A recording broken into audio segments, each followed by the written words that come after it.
a ton of noise, snorted, and probably scared every deer within a mile out of the woods. So, are we gonna see something this morning? I don't think so. I'm not feeling super confident after that doe spotted us. But, who knows? Every single opening day, there's always that what if. Maybe this will be the opening day we get one. And if not today, well, we got a whole entire season in front of us. So, let's see what happens.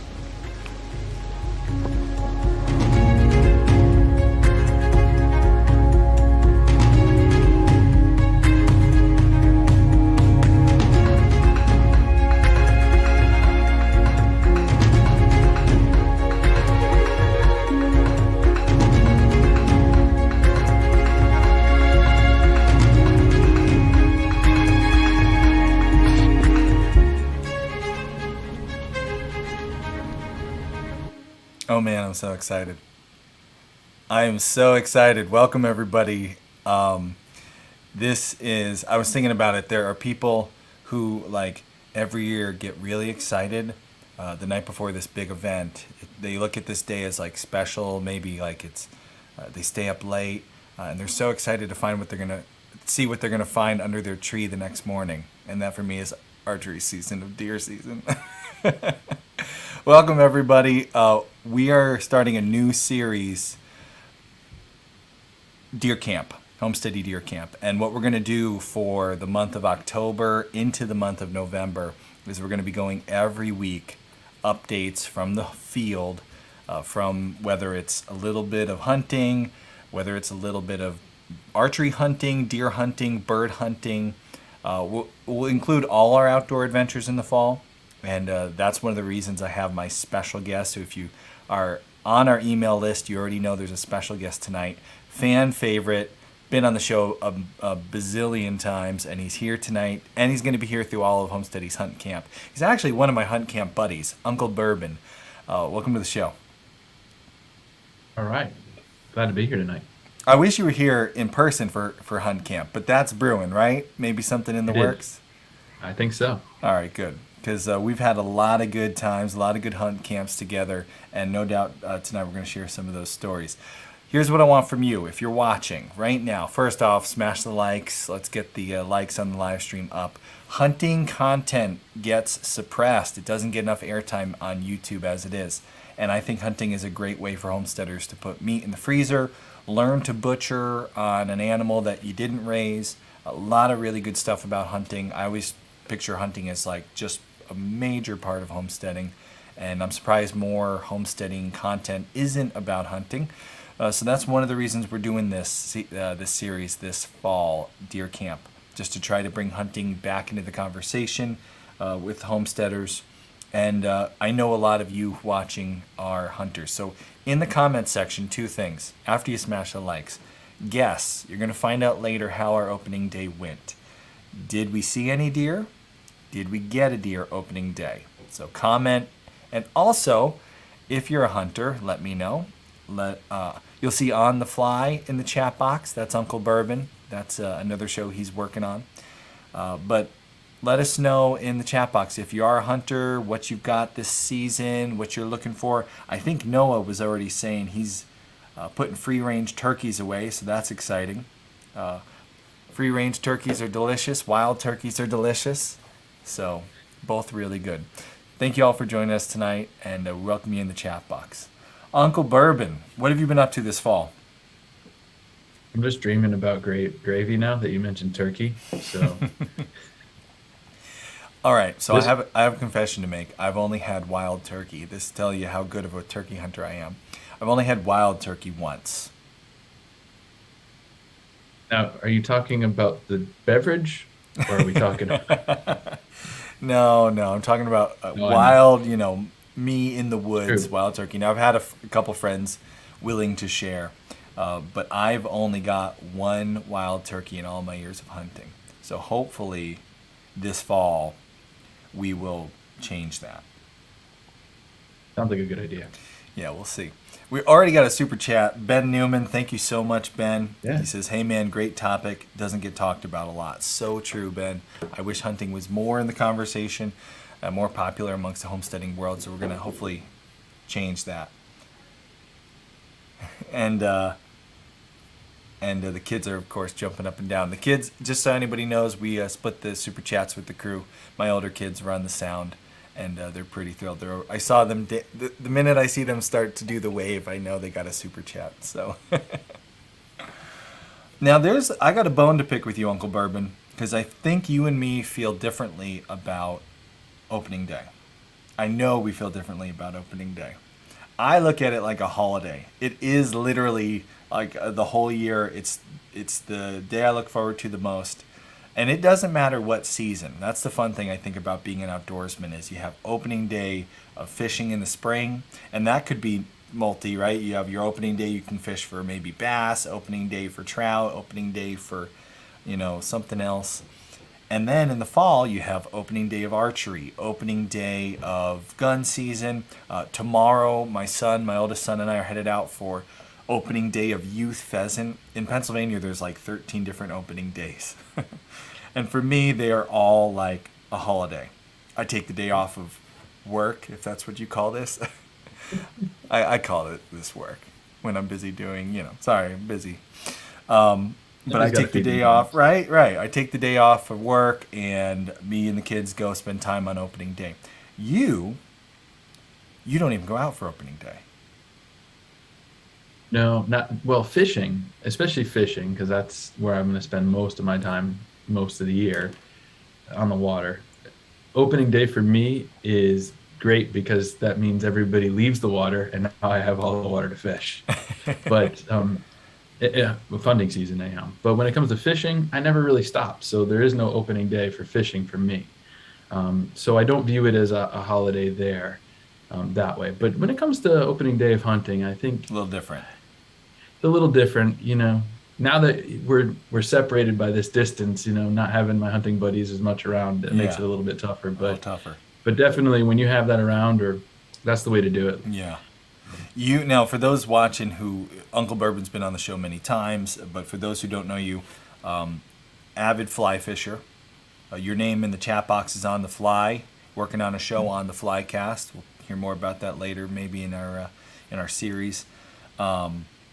Also a fishing guide. Tell us a little bit about like what you're busy doing year round as a fishing guide.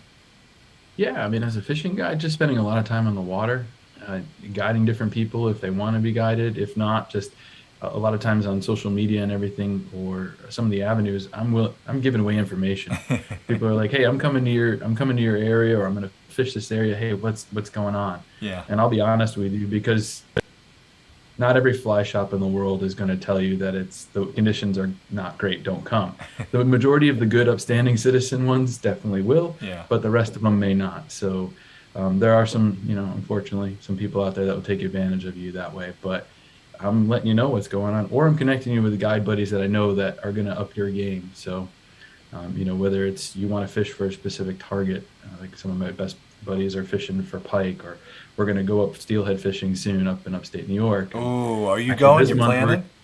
Yeah, and this month we're definitely going to hit some pike fishing, which is always a fun time to do. So we're going to have to talk about that New York trip. We're going to talk about that. Oh yeah.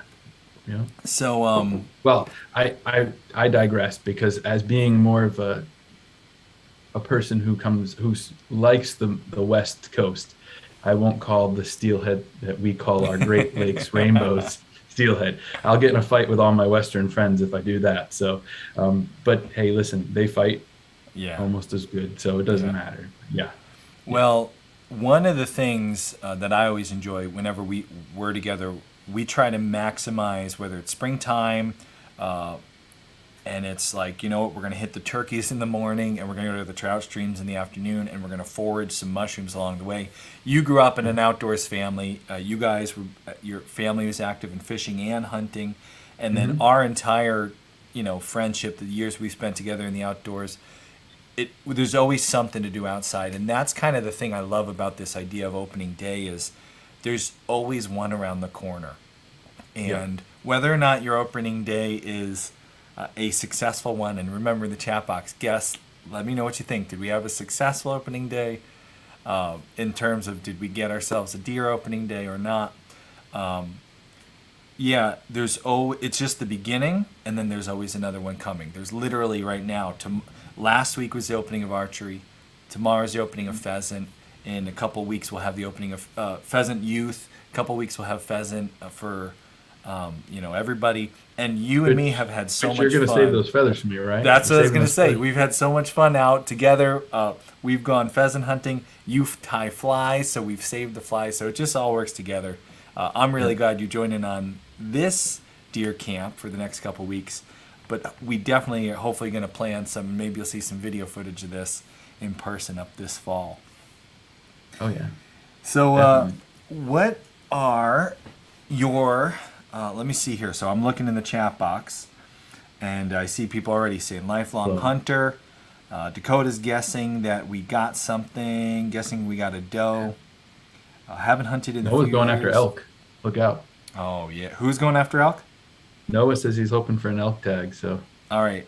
Noah, if you got an extra seat on that elk hunt, you let me know. Ellen, funny comment. During pheasant season, all of them can be found within 20 feet of the state highway. So true. It is true.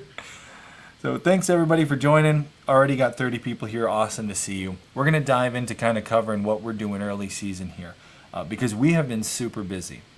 Opening day for us, archery season comes in October, which is different back in the day when we lived in Connecticut, which is where Uncle Bourbon's from and where he's at right now. Our opening day was in September. So we were all summer long prepping, getting stands ready, getting blinds ready. And now in PA, we're a little bit later. We're in October. It gives us a little extra time. But it seems to me like it doesn't matter how much time I have. I'm a procrastinator by nature. You're always running out of time. I don't care who you are. I literally yesterday put up a blind. I have another one that I have to work on. We had a wicked year this year in our woods in our area for bees. I don't know what happened this year. There were so many ground nests, and we actually were out berry picking one day. My parents were visiting. Yeah. And we got a really nice blackberry patch on the homestead. And every year this blackberry patch gets bigger and bigger and more berries. What'd you say? Wild blackberries. I have to specify. Wild blackberries and wild raspberries. They're tasty, though. Yeah, they're really good. So we were out there with, Grandma and Grandpa, the grandkids are all out there picking berries. And we had the four-wheeler out there. We got the UTV so everybody can jump in it.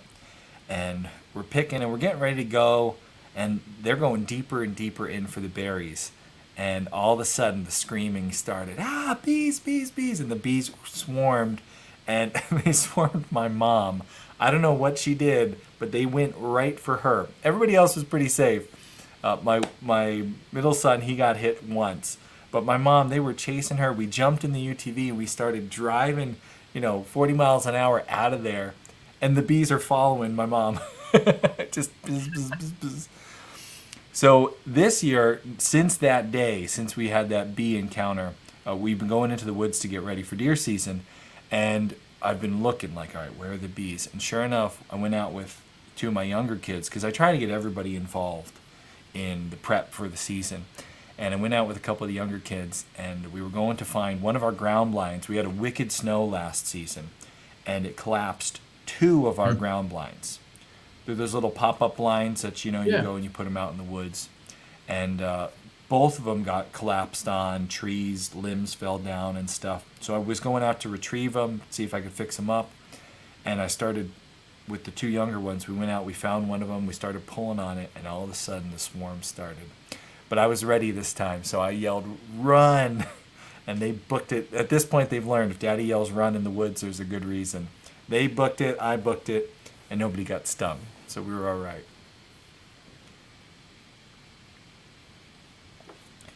Every year, we're pretty busy with prepping for ground blind hunts, mostly for the kids, and prepping deer stands. I take the older ones up in some tree stands.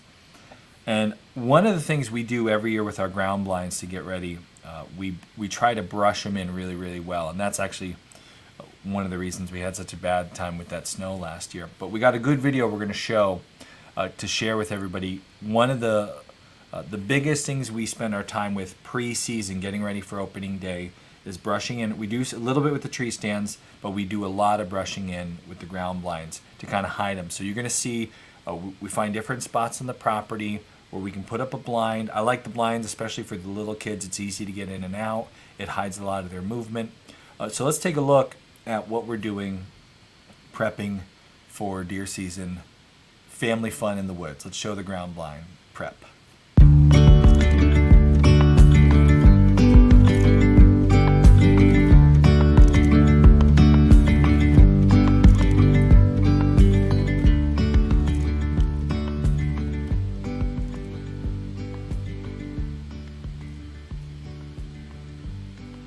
Huh.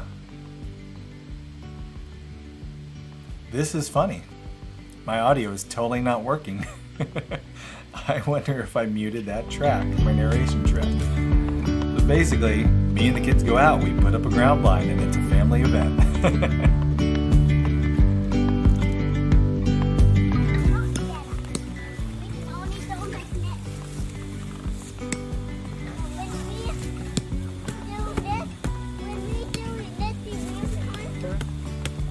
Wave.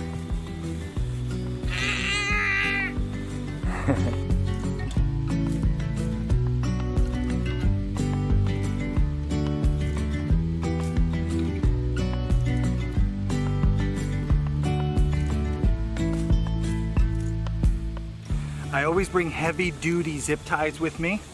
We cut a couple limbs off of other trees in the area. We zip tie them to the blind. I also do a couple of I'll cut a couple trees near it, and actually what I'll try to do is I'll hinge cut a few trees, small ones, and just lean them over the blind to brush it in so it's well hidden. So we got a pretty well brushed in blind here. Let's go far away, see if we can see it. Oh no. About to do a test. It's called the 100-yard test. We're gonna go in and see if this will work.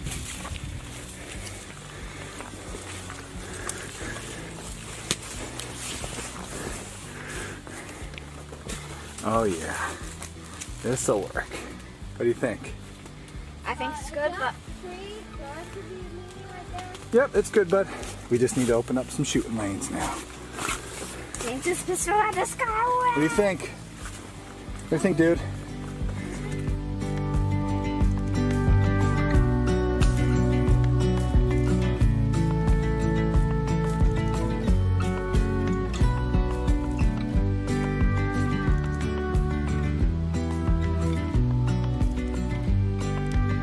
Takes a while, but with all the kids helping, we managed to cover up that blind pretty much completely, and we're invisible to the deer.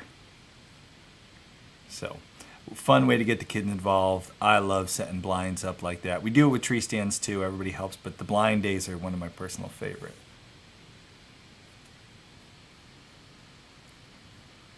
So now there's going to be a conspiracy theory. Why didn't Ost have a... I was gonna say, where's the stash? Yeah. Man? I mean, I haven't seen that look. I haven't seen that look since BHS, man. We're kicking it old. People school. are gonna think I like have a fake mustache that I just put on for the show and I forgot. Did you? Is that a fake stash? If you're listening to the podcast version of this, that little video clip we played, we actually filmed it last year, and the reason I wanted to share that setup was a successful setup. So this is just a good tip for people watching. If you're getting ready for deer season and you do a lot of archery or even for gun hunting, it's good to get your stuff hidden. That blind setup, me and the kids set up last year before I had a mustache. So there explains that. The chat box went wild, like, what?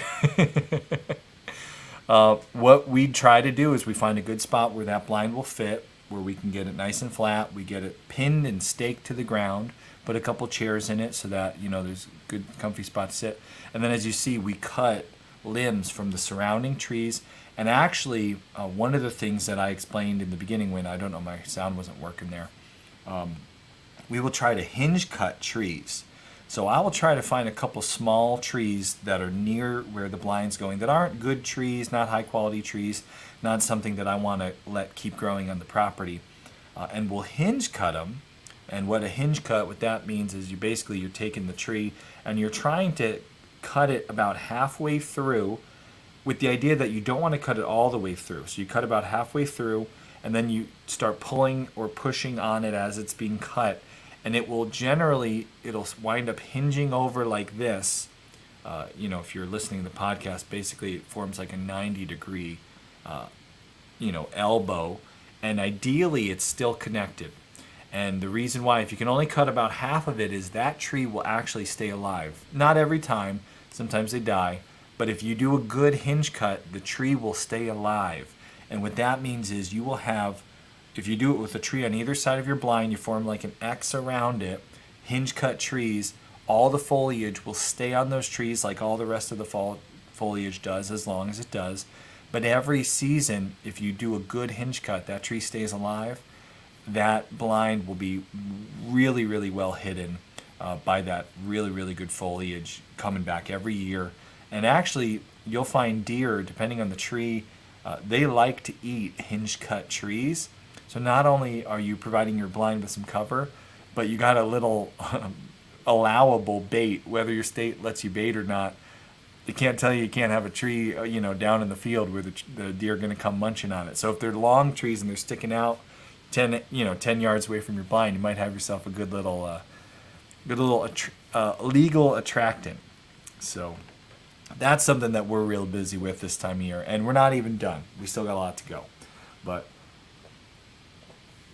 keeps us busy, keeps the kids busy. I got one more blind that's still collapsed in the woods, and that's the one that was near the bee's nest, and we still have yet to retrieve it. The minute we went to go get it, the bees were buzzing.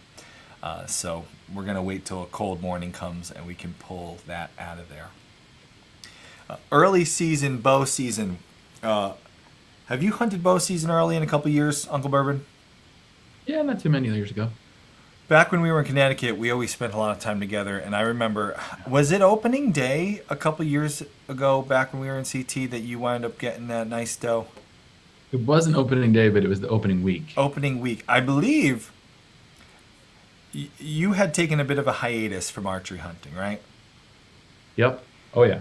It had been a few years since I had even picked up a bow. In fact, I think I had given a bow to a buddy probably 10 years before that and hadn't picked up a bow until that year. Again, and you gave me one of your old bows floating around, which was good. Yep. Yeah, I wound up working together. So. And I was like, I was trying to get you back into it. I love getting my friends back into the woods. And we'd spent plenty of time fishing. But I was like, come on, you got to get back in the woods, do some archery. And I don't have a bow. So I'm a bit of an enabler. And that's right, we were working together that year. So at lunch break, I remember you and me were practicing, right? Mm-hmm. In early morning, we'd go up on the hill sometimes and even look, if we could sneak in a little time early. My poor old man. My dad, we were both working for my dad in excavation, and he'd like have us running different jobs, and we'd be showing up early, like, oh man, that's a good spot. Let's see if we can get something. Yep.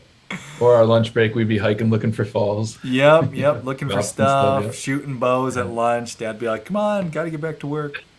But we wound up, I remember we had a couple properties set up that year, and this one property in particular, early season, it's a gem. The property is a little 10-acre piece. When you're hunting in Connecticut, everything's a 10-acre plot. Comment, let us know in the chat box, like, what are you guys used to hunting? Is it 1,000 acres of public land? Is it 100 acres of private? Is it 1 acre? Literally in Connecticut, we had properties we hunted because there's not a lot of big properties. We'd have a 3-acre property where the house was here, and with our bow and arrow, we'd be sneaking out around back. Yeah, we're fortunate because with bow and arrow, there's literally almost no size limit. As long as your neighbors are cool with the deer ending up on their property, you can basically do it. That's the hard part about a small one, is like you shoot it and then it jumps over 3 neighbors' yards and you're knocking on every door. Do you mind if we go blood trailing through your backyard? Like, that's why my dog was all bloody. Yeah. But this place, we had just gotten permission. A buddy of ours who's been on the show years ago, he was a landscaper. And actually, you saw him recently. We did back in the summer. We had a bit of a fishing adventure, and all our outdoors buddies were on that. That's right. And our buddy James, he's a landscaper, so he would get us a lot of good properties because it was places where he was going and he was planting garden beds and the deer were eating them up, and he's, you know, saying to people like, hey, you know, we could take care of those deer for you that are eating all those flowers. So he got us this 10-acre place, and the way it was laid out, it was kind of like a nice little valley out behind a house, 10 acres, good marshy wood plot that surrounded a valley, which was a nice field. And the deer would filter out of the marsh, and they would come into that field, and they would feed. And then up behind the field, there was a hill, and there were apple trees all along that field edge. So it was like they had bedding. And this is something, if you're trying to get your first deer, you know, you always got to be thinking about deer are edge creatures. So where do you set up, right? You find a place where their bedding meets their feed and where they're headed to for more feed. One of the best places you can hunt is a staging area where they're going on their way to more feed, because generally they'll start in that staging area and then head out. And I remember this, we'd set up a ground blind at a point in some cedar trees, and you hadn't hunted it, like you had said, it had been years and years, right? And Oh no, I don't even want to. It had to be at least 10 years since Right? I actually A went and bow decade. hunted. And me and Bow James, hunted. me and James had been bow hunting for like 5 years at this point. And, Yeah. you know, bow hunting, you go out 10 times, and you know, 8 Yep. times you don't see anything, and then one time you get him and he was at 40 yards, and you started to pick up your bow and it squeaked and he took off running. So you're like, I'm gonna do it, guys. I'm gonna get back in the woods. And so we had that blind all set up. We actually went and put that blind up, didn't we? Yeah. And you probably remember, like, we did the whole thing, right? I remember Yep. digging out the floor so there wouldn't be any noise, brushing it in. And, Oh yeah, that was a tight blind. and you got to hunt that spot opening week. We had already gone out. James had gone out, not seen anything. I had gone out. You went in first night. What happened? First night, not just So first night of the year. First night of you hunting in a decade. Yeah, first night hunting in a decade. I'm in the blind, and it was a nice September night, as it would be here. A little on the cool side, which was nice. It was perfect. But I'm in the blind, and all of a sudden, basically after a couple hours of just sitting there and not really much happening, all of a sudden they start filtering down. And it wasn't just like a few, it was a bunch. Yeah, there had to be at least 10 or 12 deer come through this field. I remember you were Come texting down. me the whole At time. one point, yeah, at one point I'm in the blind and I have a deer within 5 feet of the blind. But at this point, just because of the way it came in so quickly and with the everything that was going on, didn't even have time to draw on it. So I just had to sit there. And I remember looking dead into the blind, like right at me. And I'm like, all right, look down at the ground and don't look at this thing, okay? And it started to move off. And finally, I'm like, okay, it's getting late.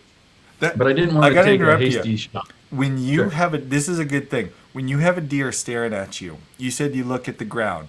Is that what you do if a deer's looking at you?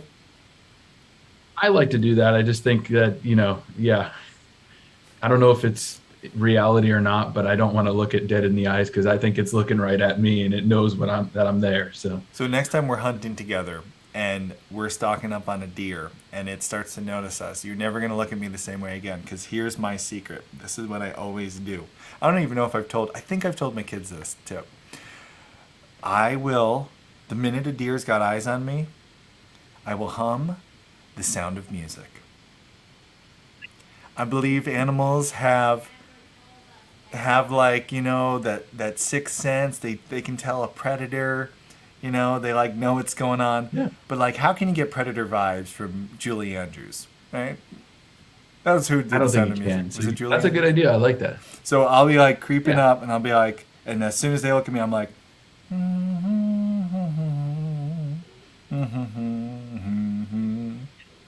works every time.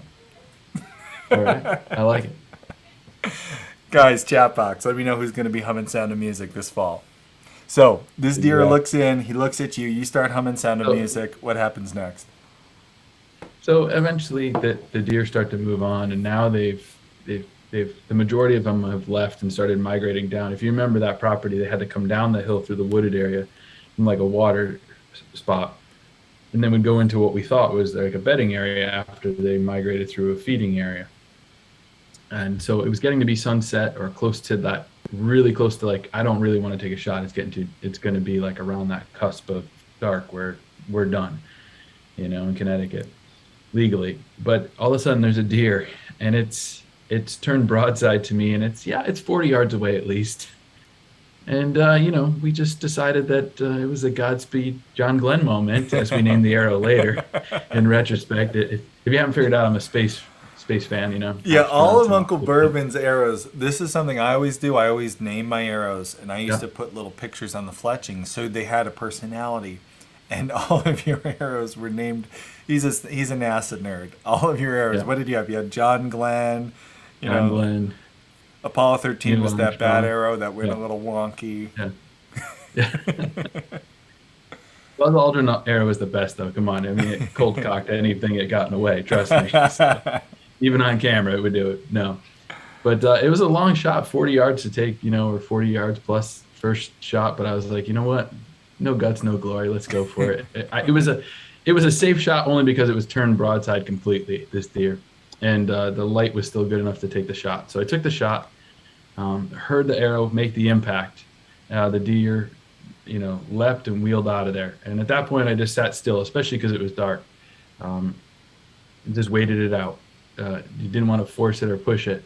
And I remember, I'm sure I was texting you like crazy. Oh, and yeah. of course, James probably. Yep. In our little chat. And so then I went over to check, and there wasn't really a lot of blood there, which was kind of weird. I didn't see my arrow on the ground, so I'm like, all right. But at that point, it was dark. We decided, let's not look now. Let's go back early in the morning. So other than a fitful night of lack of sleep for me. Yeah, that's I right. think we got back over there at like, 5 a.m.? Yep, in the because dark, before and- work, we had work to go to. Yeah. Right? We had work that day, yep. Yep. So totally went there the next morning. We looked, and I remember the tracking was really hard. We did find some blood, and then we tracked it, and we kept tracking it. And we were looking, and we worked our tails off to find this deer. That was It did not go far. Nope. The only good thing about it was it went up the hill towards the water, which was also along the driveway. So That's we right. found the deer, this beautiful 90-pound doe laying against the tree, right about 10 feet from the grass. So all I had to do was gut it, drag it 10 feet, put it in the back of the truck, and take it home. Connecticut hunting, man. Like, it can't not be next to the driveway. Yeah. It's like right there. That was one of my favorite hunts. Not only, But I don't think we took, what was that? I mean, it might have only been, was that 75 yards from I where think the we deer counted was struck? 75 yards from where you hit Yeah. it. Yeah, I think But it ran took us over an 75 hour and a yards. half to track at that 75 yards just because it had hit just a little high. It was like a liver shot, if I remember right. Yep. It stayed in, but most of the blood. But yeah, You did the right thing. You knew with archery, if any of you are newer to archery hunting or have done it in the past, archery is one of those things where there's a lot of room for error, and the best thing you can do is, if you're not sure, back out, give the deer a little bit of time, and you did the right thing. Yeah. You backed out. You didn't disturb anything. You didn't jump anything. The trail, especially with that site. I mean, the fact that there were over a dozen deer down in the field that evening. Yeah. We couldn't ruin that spot. It was our first year That's really right. hunting that spot Yep. too. So it was like, can't blow it up. Not first night. Yep. And like you said, the hit, because of the deer was up on a hill, and where you were shooting from, the hole from the arrow was a little high, so it was a hard trail. And I remember one of the things I love most about having buddies to enjoy the outdoors with, I love going on other people's trails. I love tracking with other people on there. Whenever I have a deer that's hit and I'm blood trailing for myself or for my kids, I'm way more nervous. I'm emotionally invested. I want to get that deer, and I'm stressed.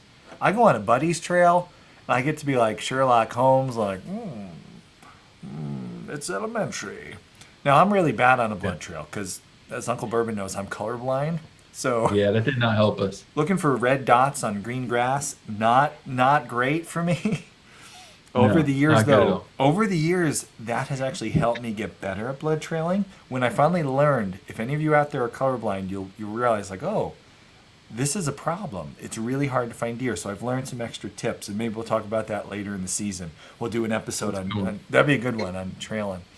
But I love going on other people's tracking jobs because there's no stress. It's just fun. It's just, all right, I'm out with my buddies trying to find a deer. And that's one of my Oh, yeah. favorite memories, going with you on Easy that. for you guys. You guys Uh-huh. got to sleep that night.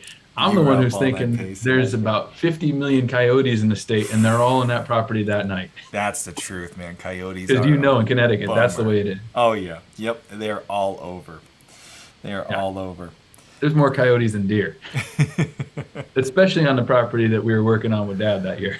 Oh, yeah. Yep. They're everywhere. And, man, if you're trying to hunt coyotes, you know they're harder to hunt than the deer. They're harder to see. They're the ghosts of the woods. But man, they'll get to your deer fast. But yours, they didn't, right? That was totally No. fine. We were really surprised they didn't, yeah. Yep. So Especially in that location, because, I mean, they run across the roads right down there, no problem. Like, that's common.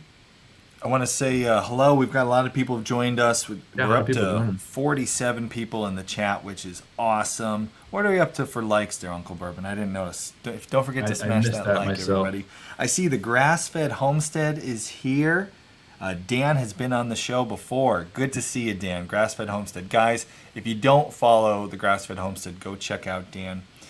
Go see his channel and check out what they're doing there. We had a good question before. We can talk about it. Yeah, if you let's want do it. one. Let's take Do a it for another question. episode. We are going to do, It was, for the Homesteady Pioneers, we're going to have a little bit of an after party, so we will cover a few more questions there. But yeah, what was the question? So Frankenstein 2087 asked, do you prefer to hunt from a blind/stand, or do you prefer to stalk? Oh, man. Okay. I know, that's such a good question. This is something that in our house, we're having a little bit of, my kids are getting older and they're finding their own way and they're Yeah. developing all their own, what they want in the world. And Uncle Bourbon, you guys, the reason I call him Uncle Bourbon, he's basically my adopted brother, and my kids call him Uncle Bourbon. He's like one of their uncles. And he's just close family member, friend for years. And so he's spent a lot of time with my kids out in the woods, hunting, fishing, all these things. So the personalities we're dealing with here. And my oldest does not like to sit still. He Nope. does not like to sit still. So hunting for him, sitting still in a blind for, hours and hours and hours. And like, how it is, especially when you're a dad taking your kids hunting for the first time. And you're like, okay, all right, settle down. You want a snack? It's like, yeah, I want a snack. Where's it? No, stop moving. I'll grab it. No, don't. And you hand them like, they'll have like a bag of chips, and they're like, no. I literally had to teach my daughter how to eat a Pringle with one bite because I was like, you got it, just. So my son. Hey, wait. You got to just start bringing more gobs out there, man. Yeah, that's They the don't make problem. any noise. We don't have enough gobs to keep us fed. So my son, this year, we've been watching The Hunting Public. We love that YouTube channel. We've been watching a lot of their stuff. And I watch a few others. I watch Midwest Whitetail. I watch the Heartland Bowhunter guys. And everybody's got their own styles. I'm a huge fan of Grant Woods. I watch his stuff, growingdeer.tv. Comment, guys, in the comment box if you have some channels you like to watch that cover hunting. Those are my favorites. But the Hunting Public guys, they're always moving. They're always going to new places and trying new things. And they're doing lots of stalking. And my son is like, I want to do that. So generally, for the last 5 years, I have gravitated, to answer Frankenstein's question, I have gravitated myself to very, very sedentary whitetail hunting. I hardly move. And I think the biggest reason for that is we hunt private land. We hunt mostly our own farm now. We have about 200 acres to hunt on the farm. And if you move around 200 acres, you're going to spook all the deer out off your property and they're never coming back. Yeah, if you do it a lot. If you keep, especially the big bucks and things. But if you have access to public land, if you have room, I used to do a lot more stalking back when I was a new bow hunter. I actually got my first deer off the ground, spot and stalking 50 acres. And my first couple deer were stalking off the ground, and that was with a bow, so it was a pretty good stalk. We're thinking about maybe getting back into it a little bit. this year because he really wants to. So maybe we'll go on a couple public land adventures, spot and stalk. It's I think that's a good thing because at the end of the day, let's face it, maybe the indigenous people of this country, it was their land as much as it was the animals' land, but it's the deer own your farm. I hate to tell you that, and that is their domain, and there's a reason they're still alive on their domain. So when we're sneaking up on them, we're nowhere near as good as they are. Yeah. It's sorry, buddy. He's gonna hate me for that answer, but it's so many more challenges are added to the mix when you're going in stalking on them. If you can pattern them, figure out where they're going to be and when, and tuck into a blind. Plus, with kids, there's so many more elements added in that make it more difficult that it's just good to control the situation. So I'm 100% now. I don't, even during rifle season on our own property, I hardly stalk. Most of the time, I'm sitting in a blind or in a tree stand. I think, like you said, and also it's going to depend on what you're hunting for and where you're hunting too. I mean, out west where you've got wide open lands, you're in, mainly alpine grasslands. Yep. You can stalk because you're going to take a long shot. Yep. Different story for an elk or something out there, but where we are, where the woods are so tight, I mean, the visibility it makes it a lot more challenging. I mean, you can do it, but it is so much more challenging. But maybe a good thing to hone some of our skills. That's it. So I think what we're going to try to do this year, we once in a while we'll sneak off. We do a lot of public land hunting for birds, and we're going to be talking about that in this special series. We'll do a whole episode talking about bird hunting and using dogs and stuff. That's one of my big passions too. We've got a lot of good bird hunting stories to share, so everybody stay tuned.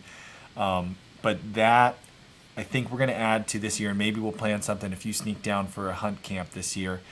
This is kind of cool. We have a history. We actually have been hunting this property where we now live. This farm has been in the family. So since I was dating Kendra, I was coming to visit this farm, and this has always been hunt camp. For me and for all my buddies, this was actually, we would plan a trip where we would visit Pennsylvania, and we'd all get out-of-state tags. A bunch of Connecticut boys would come to the big woods of PA, and Uncle Bourbon, me, and our buddy James, the three of us would come to the property in a week. We would get here, we would hang a bunch of tree stands, we'd put in a bunch of blinds and brush them in, and then we'd hang some game cameras. That was like day 1 and day 2. Didn't we usually, you can't hunt Sundays in PA, now that's changing a little bit, but I think what we would do, we used to travel down on a Saturday, and then Sunday, set up Sunday, because you couldn't hunt. Sunday was get everything up. Put up stands, brushing blinds. Make sure your mother-in-law was making us gobs. Oh man, those were the good old days. Now it's not a vacation. There's less gobs. No. But we'd have everything set up on Sunday, and then Monday morning through the following Saturday. And the goal was usually Saturday was butcher day, so it was we had a 5-day period to fill some tags. Hunt like crazy. Yeah, and it was every morning, every evening. Oh, we had contests. Remember who could hold out for the gob the longest in the stand the first thing in the morning? How many trains went by? Oh man, these kids and their snacks now. Yeah, they will burn through the snacks so fast. That's one of our the ways I can keep them out hunting longer is if I control the snacks.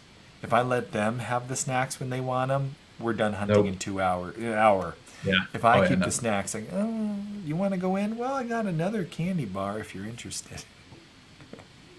Yep. So good. I got another great question here. Yeah. We got another question. Besides, I got a topic for another one we'll have to talk about too. But this was from Warrior in the Garden. Asked us a while back. For someone who never hunted, what would you recommend to get started? Oh man, awesome question. Perfect for the for this episode too, because we're kind of talking at the very beginning. So the question is, are they asking what to hunt or with what? It just said for someone who never hunted, what would you recommend to get started? So I guess it's Okay, so we got a little room. What and with what are you going to hunt and with what? Okay. Oh, hold on. I'm getting a knock at the door here. Yeah? Someone's asking what's a gob. Oh, what's a gob? Oh yeah, I know that was also a question I was Emergency. going to. All right. So first we'll cover what's a gob, and then we'll get into Okay. that great question. And maybe we can get a few more details on what they want to talk about specifically. So what is a gob? Sure. Western Pennsylvania specialty. Like it's literally Western PA Yeah. food. It was a snack that was made Yep. for coal miners. Guys going deep into the mines, working in the dark all day. The word gob actually is a mining reference. A gob was something they would find in the mines, and so they started calling these big black, what they're essentially, if you've ever seen a whoopie pie, if you're from maybe the Northeast, you would look at it and you would say, oh, that's Yeah. a whoopie pie, but it's not a whoopie pie, and don't you dare call it a whoopie pie because it's a gob, and it's different. So a No, gob, not in PA. Don't call it in PA. No. a gob looks like a whoopie pie, but it's very, very different. It's two like half round cakes with icing in the middle, and the two cakes come together like this, and it's full of icing Yeah. like a sandwich. And you eat it. Usually a secret family recipe. Yes, absolutely secret family recipe. We talk about gobs from time to time. We never share recipes. And we have a family recipe that is so good. Yeah. Like I have searched Western PA for a gob that beats my mother-in-law's. And whether or not she watches this episode, this is not sucking up. She knows it's the truth because I've tried to find a better one. I have searched, I've bought them, Yeah. paid for them. I've had other people's.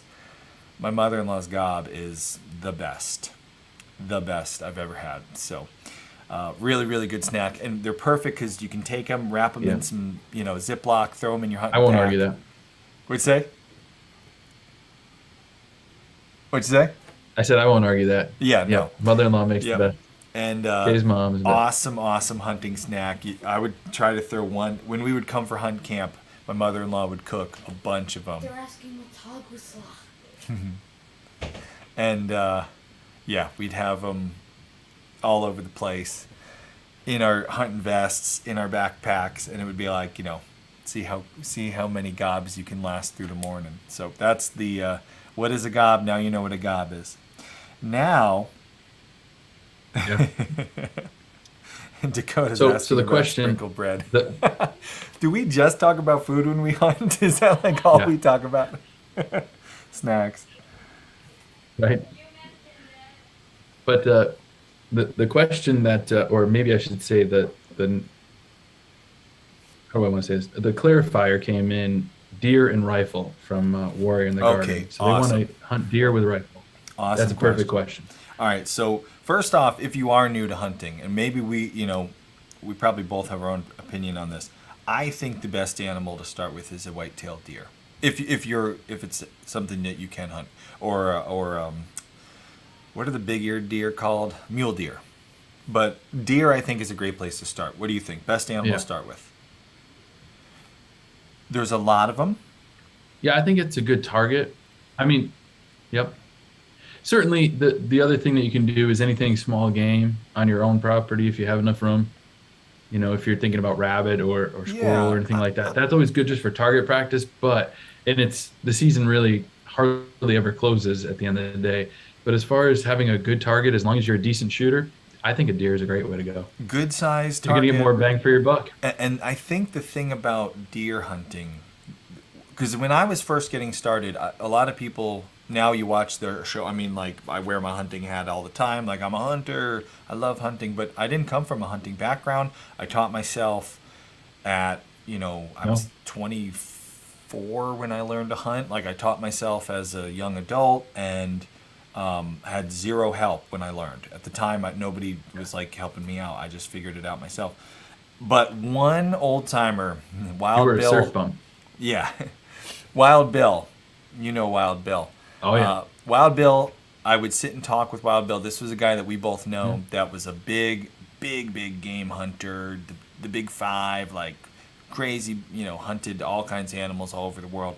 And his advice to me was, I was going to start with birds. I was like, you know what, I'm going to get a shotgun and I'm going to learn to bird hunt. And he was like, don't do that. Don't waste your time. Birds are hard. Turkeys are hard to hunt. And when you finally get one, all you got is a turkey.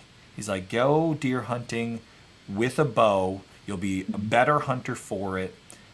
When you're finally successful, you'll have learned a lot. You'll be really good. Rifle hunting will be easy after you start with a bow. And when you finally get one, you will fill your freezer with amazing meat. And that is honestly, to this day, what keeps me going back into the woods. Having started so many years ago, archery hunting for deer, it's hard. It's harder than rifle hunting. If you want to be successful quicker, you're probably better off starting with a rifle. But I think there's a lot to be said about learning with a bow, how to bow hunt white-tailed deer. You'll be a better hunter forever after bow hunting. Rifle hunting allows a lot of room for error that bow doesn't. Yep. And bow hunting you can do, generally, most states, you can bow hunt a lot longer than you can rifle hunt. So instead of getting 2 weeks out of the year to try rifle hunting, you'll have 4 months. And those 4 months you will learn so much about the deer that you will never get to learn if you just rifle hunt. You'll learn more about how they live seasonally. You'll learn more about how to get them close, what spooks them, what you can get away with, what you can't. You will be a better hunter. So if you want to long-term just learn to be a good hunter, I feel the best way to start is archery, deer, and that will set you up for a lifetime of a huge passion. Hunting is one of the things I love because I love just being outside in the woods. I love being in nature, and I love doing that and getting to come home with a freezer's full worth of meat, which doesn't always happen. And we'll get to how our opening day went, but it does. Every season except for last season, I've been able to get a deer. Last season, did you know this, Uncle Bourbon? For the first time in a decade, I didn't get a deer.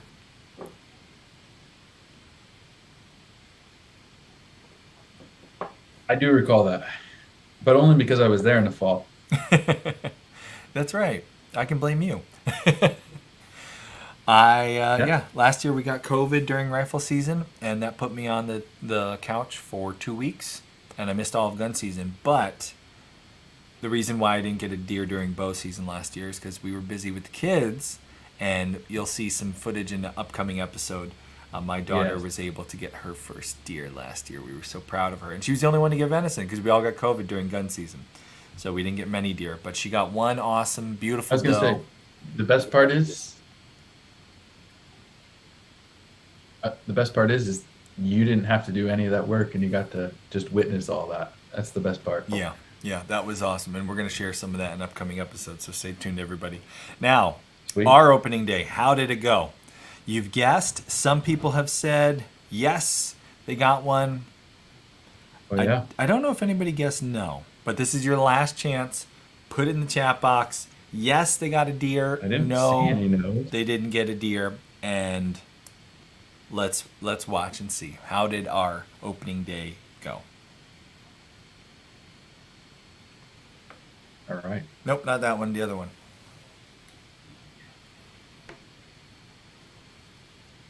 Number 3. And make sure the sound's on. I can't hear it.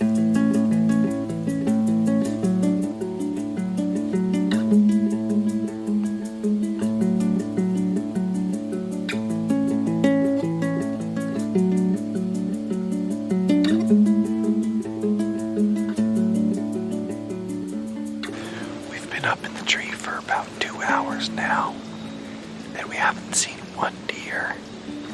At one point, I thought there was a deer coming, and I said, get ready, I hear a deer. It's a squirrel. It's a squirrel. Classic squirrel move. And I drop those everywhere. Me M&M's on the forest floor. My daughter's Don't get dropping any M&Ms all over the tree stand. Clink, clink, clink, clink.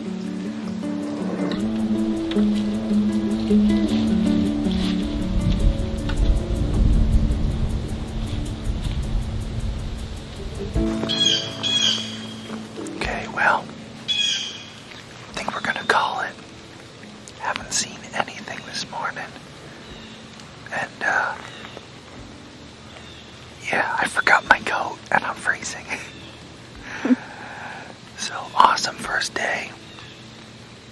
Just to get it out up in a tree feels good. And to know that we have the whole entire season ahead of us to have a lot more exciting mornings.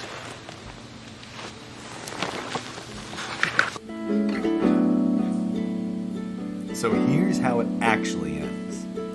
We don't see a deer the whole time, and we decide we're going to climb down and be all done. I'm wandering through the woods, trying to, scout out a new spot to put up a new stand. My daughter runs up to the grandparents' house, which we're hunting behind their grandparents' house. She runs up, she's seen her grandparents, probably grabbing a snack, because she dropped all her M&Ms. And I'm in the woods not 10 minutes after my daughter went into the house. And sure enough, one little deer wanders in front of our stand. Now, mind you, I'm like 100 yards away from the stand. One little deer wanders in front of our stand, broadside, 30 yards. Perfect shot. Totally could have had some venison in the freezer. And I'm standing there. I don't even have the crossbow on me. My daughter's using the crossbow right now. I don't have the crossbow on me. I, had nothing. I'm just watching it going, well, yeah, of course that's how this happens. So we did see a deer, but didn't get one. It's okay. Opening day, beginning of the season, and we got a lot left ahead of us. A lot of adventures. So you can now comment and guess if we're going to get one this season, because I know we are. We're definitely going to get one. If you are a Homesteady Pioneer, we're going to have a little bit of an after show, a little Homesteady Pioneer Hunt Camp. There's a link in the email I sent you, so check your email inbox. That'll take you over to the website, and you can join us on our Zoom. So you'll see Uncle Bourbon in the Zoom. You'll see me in the Zoom. If you're not sick of being on Zoom, we can talk a little bit more about opening day, early season hunting. I'd love to hear what some of you have planned for your hunting season this year. So please join us for that. For the rest of you, this was a lot of fun. I cannot wait. This series is just getting started. We're going to do it through October and into November, kind of follow along our season, talk hunting here on YouTube, on the podcast if you're listening later. Uncle Bourbon, as always, I love when you're at hunt camp. Thank you for joining us for this. If people want to follow you on social, see some of the other adventures you're up, you're doing, where do they find you?